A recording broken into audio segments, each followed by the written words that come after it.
আসসালামু আলাইকুম, আমি কানিজ ফাতেমা অর্ডা টেকনিক ইজি এডুকেশনের পক্ষ থেকে সকলকে জানাই স্বাগতম। আজকে আমরা এখন যে টপিকটা নিয়ে আলোচনা করতে যাচ্ছি সেটা হচ্ছে আমাদের পদ প্রকরণেরই একটা অংশ। আমরা এর আগে যে পর্বগুলো ছিল সেখানে কি করে এসেছি, পদ প্রকরণ সম্পর্কে প্রথম পর্বে জেনেছি, অব্যয় সম্পর্কে জেনেছি, তারপরের পর্বে ছিল বিশেষ্য সম্পর্কে, তারপরের পর্ব ছিল বিশেষণ সম্পর্কে। আর আজকে আমাদের যে পর্বটা সেটা হচ্ছে একটা সর্বনাম পদ সম্পর্কে, এছাড়াও আরেকটা এক্সট্রা টপিক আছে সেটা হচ্ছে কি বিশেষণের অতিশায়ন। এটা সম্পর্কে আমরা আজকের পর্বে পড়ব। তো প্রথমে যেটা দেখবো আমরা এখন বিশেষণের অতিশায়ন। বিশেষণের এখন কথা হচ্ছে, অনেকে মনে প্রশ্ন আসতে পারে যে এটা তারা কি বোঝাচ্ছে, বিশেষণের অতিশায়ন আবার জিনিসটা কি?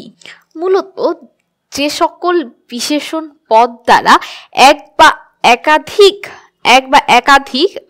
একের অধিক বিশেষ্য পদের দোষ, গুণ, অবস্থা, সংখ্যা এবং পরিমাণ সম্পর্কে বর্ণনা করা হয়, সেটাই হচ্ছে আমাদের বিশেষণের অতিশায়ন। অর্থাৎ আমরা যখন দেখে এসেছিলাম শুধু বিশেষণ, সেটা কি ছিল, একটি পদকে বিশেষায়িত করছিল। আর এখন যেটা বিশেষণের অতিশায়ন সেটা কি, একই সাথে এক বা একাধিক পদের দোষ, গুণ, অবস্থা সম্পর্কে বর্ণনা করবে বা নির্দেশ করবে। যেমন আমরা যদি বলি, তার আগে আমি একটু কাকে বলে লিখে দেই। বিশেষণের অতিশায়ন কাকে বলে? যে বিশেষণ পদ। এখন আমরা যদি একটু দেখি, আমি এখানে কি লিখলাম, যে বিশেষণ পদ দ্বারা এক বা একাধিক পদের, এই পদ দ্বারা আমি কি বুঝাচ্ছি, বিশেষ্য পদগুলোর কথা। যে একাধিক বিশেষ্য পদের, একাধিক বিশেষ্য পদে দোষ, গুণ, অবস্থা, সংখ্যা বা পরিমাণ সম্পর্কে বর্ণনা করবে বা পরিমাণ সম্পর্কে বিশেষায়িত করবে, সেটাই হবে কি আমাদের বিশেষণের অতিশায়ন। এখন আমি যদি একটা উদাহরণ দেই, সেক্ষেত্রে আপনারা ভালো বুঝতে পারবেন। আমি যদি বলি যমুনা একটি দীর্ঘ নদী, যমুনা একটি, এই যে আমি যে লিখলাম যমুনা একটি দীর্ঘ নদী, এখানে আমি কি করলাম, নদীটাকে বিশেষায়িত করলাম দীর্ঘ দ্বারা বা তার অবস্থাকে বুঝালাম। তারপর আমি আবার এর সাথে লিখলাম পদ্মা হচ্ছে দীর্ঘতর। অর্থাৎ আমি বুঝতে যাচ্ছি যে যমুনা নদীটা দীর্ঘ কিন্তু পদ্মা তার চেয়েও দীর্ঘ। তখন কি আমি কি লিখলাম, যে দুইটার ভিতর পদ্মা হচ্ছে দীর্ঘতর। এরপরে যদি আমি আবার লিখি, এখানে আমি যদি একটু লক্ষ্য করি, আমি কি করলাম, ফার্স্টে লিখলাম দীর্ঘ, এর পরের বিশেষণ লিখলাম দীর্ঘতর। অর্থাৎ প্রথমটা ছিল যে দীর্ঘ নদী, সে একটা দীর্ঘ নদী, তার চেয়েও পদ্মা দীর্ঘতর। এবং এরপর আমি যদি লিখি এবং মেঘনা হচ্ছে দীর্ঘতম, এবং মেঘনা হচ্ছে দীর্ঘতম নদী। এখন যদি আমি দেখি, আমি এরপরে কি লিখলাম, দীর্ঘতম। প্রথমে আমি লিখলাম দীর্ঘ, যেটা একটা বিশেষণ, তারপরটা আমি লিখলাম দীর্ঘতর, যেটা কি করলো, দীর্ঘর চেয়েও বেশি দীর্ঘতর, তার চেয়ে সবচেয়ে বেশি হচ্ছে কি দীর্ঘতম।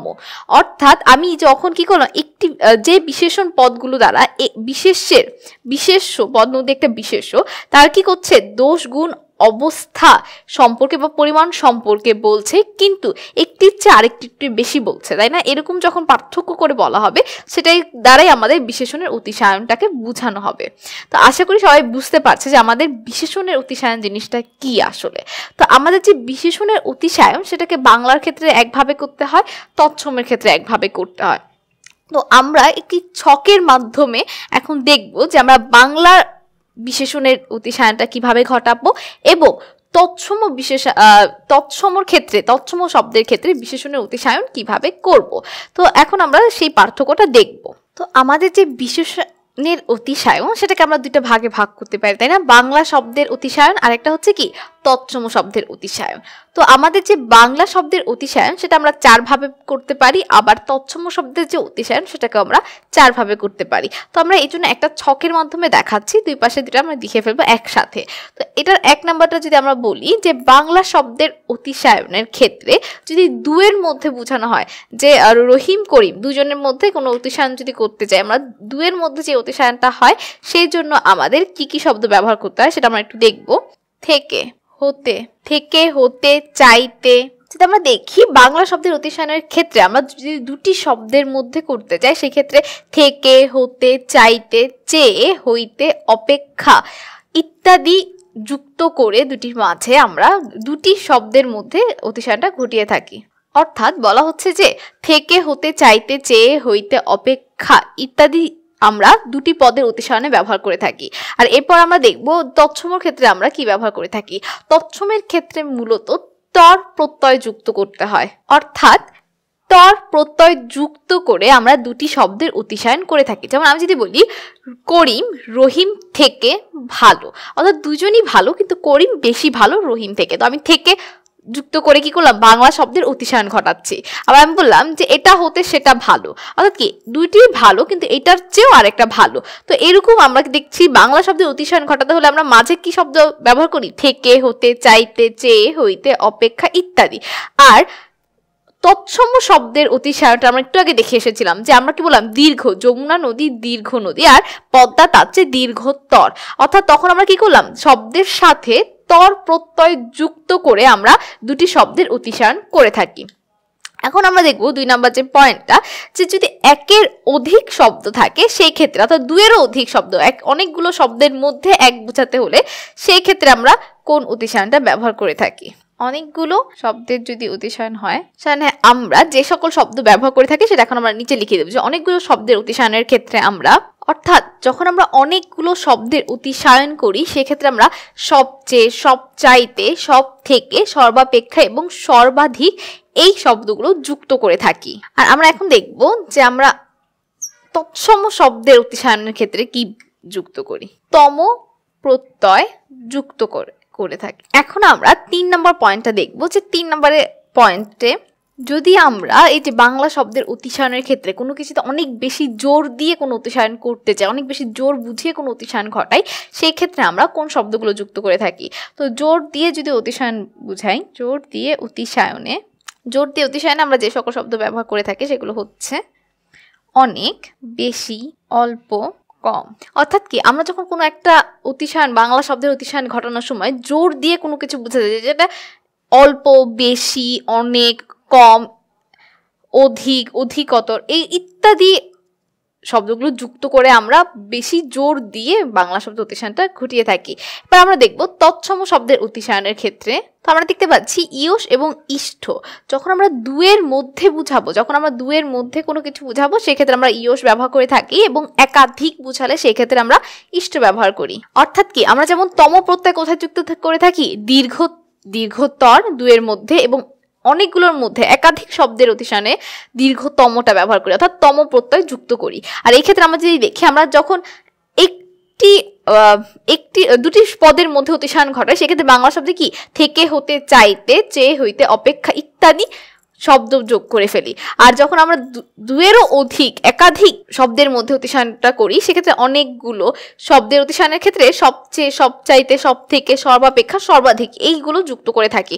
আর জোর দিয়ে যদি বোঝাতে চাই সেক্ষেত্রে অনেক, বেশি, অল্প, কম ইত্যাদি ব্যবহার করি। আর যখন আমরা তৎসম শব্দের অতিশায়ন করি, যেমন আমরা যদি বলি কনিষ্ঠ, অর্থাৎ কি সবার মধ্যে সবচেয়ে ছোট যে থাকে, দুজনের মধ্যে ছোট হলে কিন্তু আমরা সেটাকে কনিষ্ঠ বলি না, কিন্তু যখন দুইজনেরও বেশি সংখ্যকের চেয়ে ছোট হয় সেক্ষেত্রে আমরা কি বলি, ইষ্টর জায়গায় কনিষ্ঠ, এই ইষ্টটা যুক্ত করে দেয়। তো এইভাবে আমরা বুঝতে পারছি যে আমরা এইভাবে 3টা নিয়মে খুব সহজে আমরা বাংলা শব্দের অতিশায়নগুলো ঘটিয়ে থাকি, এছাড়া তৎসম শব্দের অতিশায়ন ঘটিয়ে থাকি। এছাড়া আরেকটা যে পয়েন্ট আছে, এটার অর্থাৎ বাংলা শব্দের অতিশায়নের ক্ষেত্রে মাঝে মধ্যে কি হয়, আমরা হতে থেকে চাইতে এগুলো হচ্ছে আমরা ষষ্ঠী, যদি শব্দের সাথে আগে থেকে ষষ্ঠী বিভক্তিটা থাকে, ষষ্ঠী বিভক্তি, অর্থাৎ যদি একটি শব্দের সাথে ষষ্ঠী বিভক্তিটা যুক্ত থাকে সেই ক্ষেত্রে আমরা হতে, থেকে, চাইতে এগুলোর পরিবর্তে শুধু ষষ্ঠী বিভক্তি যুক্ত করে বাংলা শব্দের অতিশায়ন ঘটিয়ে থাকি।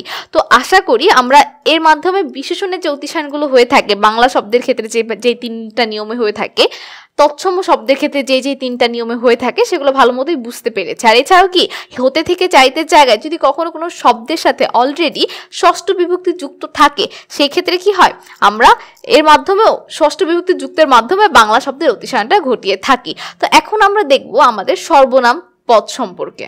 তো এখন আমরা দেখব সর্বনাম পদ। তো আমাদের যে সর্বনাম পদ সেটা কি, সর্বনামের নাম দেখে বোঝা যায়, সর্বনামের পরিবর্তে যে নাম বা সর্বনামের সকল নামের পরিবর্তে যে পদটা ব্যবহৃত হয় সেটাই হচ্ছে সর্বনাম। তো সর্বনাম কাকে বলে, নামের বা নামপদের পরিবর্তে, নাম বা নামপদের পরিবর্তে যে পদটা বসে সেটাকে কি বলে, সর্বনাম বলে। অথবা কি বলতে পারি আমরা, সর্বনামের পরিবর্তে যে নামটা ব্যবহার করা হয় সেটাই হচ্ছে সর্বনাম পদ। তো আমাদের যে সর্বনাম পদ সেটা কি, আমি যদি বলি যে রহিম বাড়ি যায়, ঠিক আছে, রহিম বাড়ি যায়, তারপর আমি বললাম সে তাই তাড়াতাড়ি সে আজ আর আসবে না, যেহেতু সে বাড়ি চলে গিয়েছে তাই সে আজ আর আসবে না। তো আমি এই সে দ্বারা কিন্তু রহিমকেই বুঝাচ্ছি যে রহিম বাড়ি যায়, সে আজ আর আসবে না।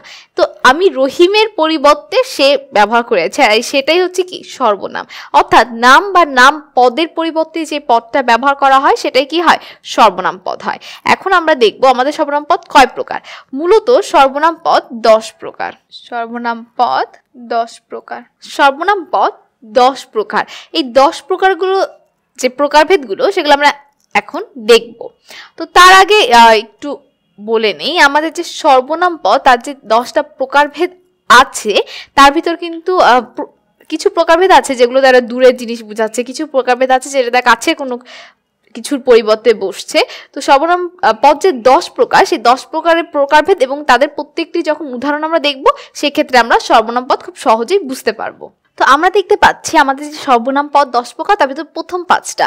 প্রথমটা কি, ব্যক্তিবাচক বা পুরুষবাচক দ্বারা ব্যক্তির নামের পরিবর্তে বা ব্যক্তির পরিবর্তে যে সর্বনামগুলো ব্যবহার করা হয়ে থাকে। যেমন আমি যদি বলি আমি, তারপর হচ্ছে তুমি, সে ইত্যাদিকে আমাদের ব্যক্তিবাচক বা পুরুষবাচক সর্বনাম। আমাদের যে পুরুষবাচক সেটাকে কি আমরা 3 ভাগে ভাগ করতে পারি, উত্তম পুরুষ, মধ্যম পুরুষ এবং নাম পুরুষ। যখন আমি নিজের সম্পর্কে কিছু বলবো, নিজেকে কিছু বলবো, সেটা হবে কি উত্তম পুরুষ, অর্থাৎ আমি এখানে কি উত্তম পুরুষ। আমি যখন অন্য কারো যে আমার সামনে উপস্থিত আছে তার সম্পর্কে কিছু বলবো সেটা হবে কি মধ্যম পুরুষ, তুমি এখানে কি মধ্যম পুরুষ। এবং আমি যখন এমন কারো সম্পর্কে বলবো যে কি এখানে উপস্থিতি নেই, এই পুরো রুমে যে উপস্থিত নেই, তার সম্পর্কে যখন আমি কোনো বর্ণনা দিব সেটা হবে কি নাম পুরুষ, অর্থাৎ সে। অর্থাৎ এই জন্যই ব্যক্তিবাচককে বা ব্যক্তিবাচক সর্বনামের আরেক নামই কি পুরুষবাচক সর্বনাম, কারণ এটা কিন্তু পুরুষের উপর নির্ভর করে আমরা এই সর্বনামগুলো দিয়ে থাকি।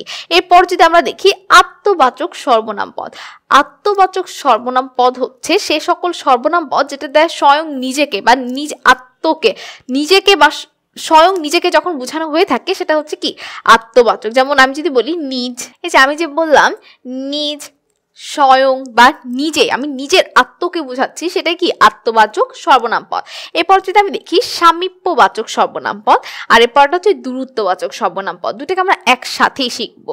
তো আমরা যে সামীপ্যবাচক এবং দূরত্ববাচক দুটাকে একসাথে শিখবো। আমাদের যে সামীপ্যবাচক সর্বনাম এবং দূরত্ববাচক সর্বনাম সেটা হচ্ছে, সামীপ্যবাচক হচ্ছে আমি যখন কাছের কোনো বস্তুর সর্বনামটা বুঝাবো সেটা হবে সামীপ্যবাচক, আর আমি যখন দূরের কোনো বস্তু সর্বনাম বুঝাবো সেটা হবে কি দূরত্ববাচক। যেমন আমাদের একটা ছোট কাল থেকে আমরা একটা ছড়া শিখে আসছি যে ওই দেখা যায় তাল গাছ, ওই আমাদের গা। তো এই যে আমি যে ওই দেখা যায় তাল গাছ বললাম, তাল গাছটা অবশ্যই আমার পাশে দাঁড়ানো না, বা তাল গাছটা অবশ্যই আমার পাশে না, যে তাল গাছটা আমার পাশেই থাকবে বলতাম এই দেখা যায় তাল গাছ, এই যে দেখো এই তাল গাছ, এরকম করে আমি বলতাম। কিন্তু আমি কি বললাম যে ওই দেখা যায় তাল গাছ, অর্থাৎ দূরে আছে তাল গাছ। তাই আমি একজনকে যখন বলছি তাল গাছ সম্পর্কে তখন আমি ওইটা ব্যবহার করছি। তো আমাদের দূরত্ব বোঝাতে আমরা কোন সর্বনামগুলো ব্যবহার করি, ওই। আর সামীপ্যবাচক এই, তাই না, যে এখানেই আছে জিনিসটা, যখন আমরা কি ব্যবহার করি এই।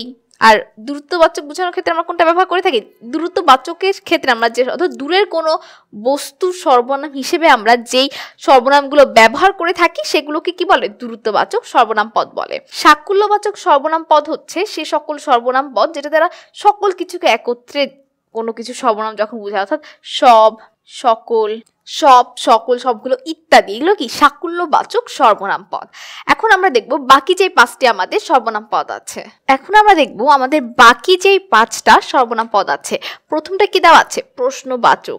প্রশ্নবাচক তো আমরা শুনেই বুঝছি যে যেই সর্বনাম পদ দ্বারা কোনো প্রশ্নকে বোঝানো হবে, যে কে, কিনি বা কি বা কাকে, যখন কোনো প্রশ্ন বোঝানো হবে সেটাই হবে কি প্রশ্নবাচক সর্বনাম।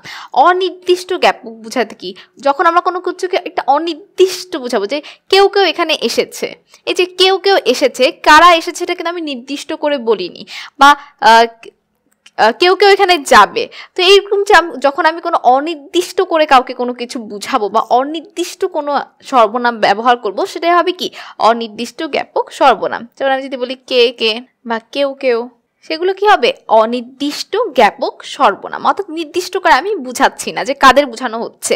এরপর যদি আমরা দেখি ব্যতিহারিক, আমরা কিন্তু ব্যতিহার কর্তা পড়ে এসেছিলাম যে কারকের সময়, তো এটাও কিন্তু ঠিক তেমনই ব্যতিহারিক, যখন পরপর 2টি সর্বনাম থাকবে, তাই না। যেমন আমি যদি বলি আপনা আপনি, নিজ নিজ, এগুলো কি পরপর 2টি সর্বনাম আছে, আপনা, আপনা আপনি, নিজ নিজ এরকম যখন আমরা বুঝাবো সেটা হবে কি ব্যতিহারিক সর্বনাম পদ। এই পদটা যদি আমরা দেখি সংযোগ জ্ঞাপক সর্বনাম পদ, এই যে আমাদের যে সংযোগ জ্ঞাপক সর্বনাম পদ, এটা কিন্তু আমাদের বোর্ডে একবার এসেছে, তাই না, যে সংযোগ জ্ঞাপক সর্বনাম পদ কোনগুলো। সংযোগ জ্ঞাপক সর্বনাম পদ এটার নাম শুনে কিন্তু বোঝা যায় যখন কোনো পদ বা যখন কোনো সর্বনাম পদ দুটি আলাদা বাক্যকে একসাথে সংযোগ করে ফেলে বা দুটি আলাদা পদকে সংযোগ করে, সংযোগ করা যার কাজ সেই তো সংযোগ জ্ঞাপক হবে। তো যেমন আমরা যদি বলি যিনি, তিনি বা যিনি, যে, যারা ইত্যাদিকে আমাদের সংযোগ জ্ঞাপক সর্বনাম।